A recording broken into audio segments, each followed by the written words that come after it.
So it's Friday, and even some of the keenest racegoers can be forgiven for feeling a bit limp as, well, yesterday's buttonhole.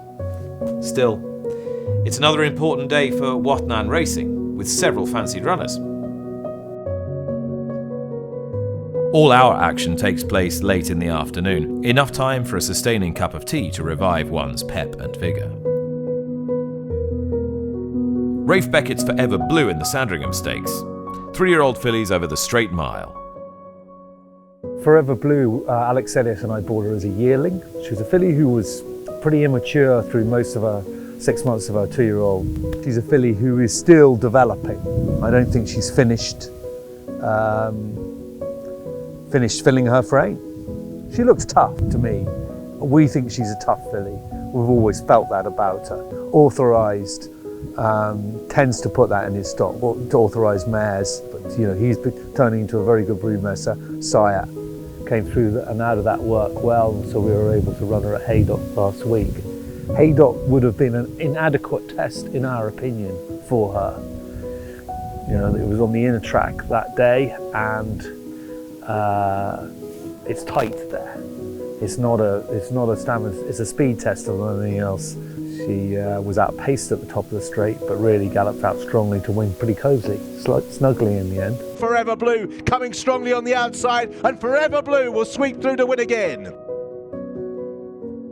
As you'll see, she'll come up, she'll do a strongish canter here. That's normal. So she's 440 kilos, which is a fair enough weight for a filly her size. She's not a big filly, she's big enough. Quite long through her back. Quite a scopy filly. With that pedigree, you think there's a good chance she's going to get further than a mile.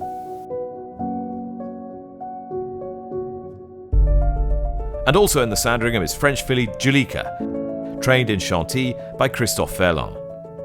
She seems to be in a great form. She's a lovely filly, and with Richard Brown we talk about to go over there in this handicap, and of course we asked James if he feel it's a good idea, and everybody seems to be happy to bring her to Ascot for the Royal Ascot for the Sandringham handicap on Friday.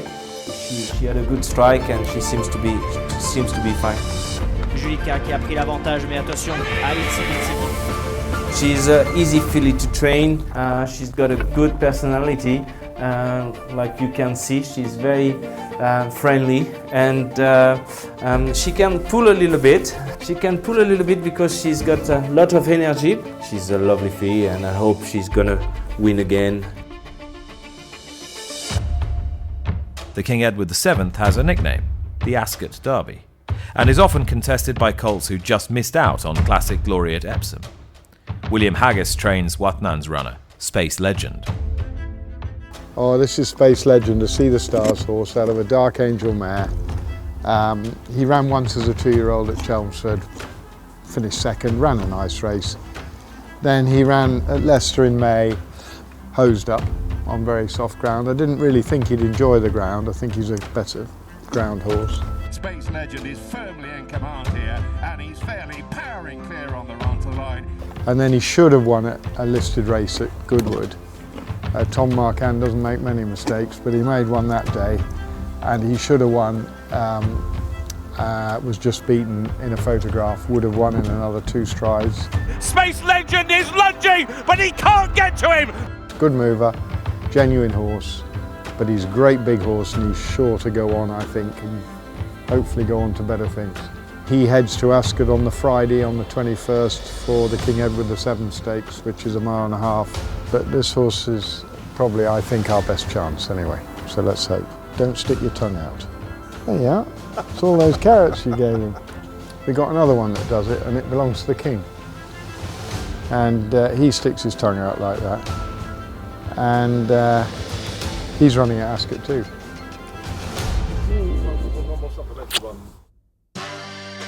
And the last, one of the newer races, the Palace of Holyrood House Stakes.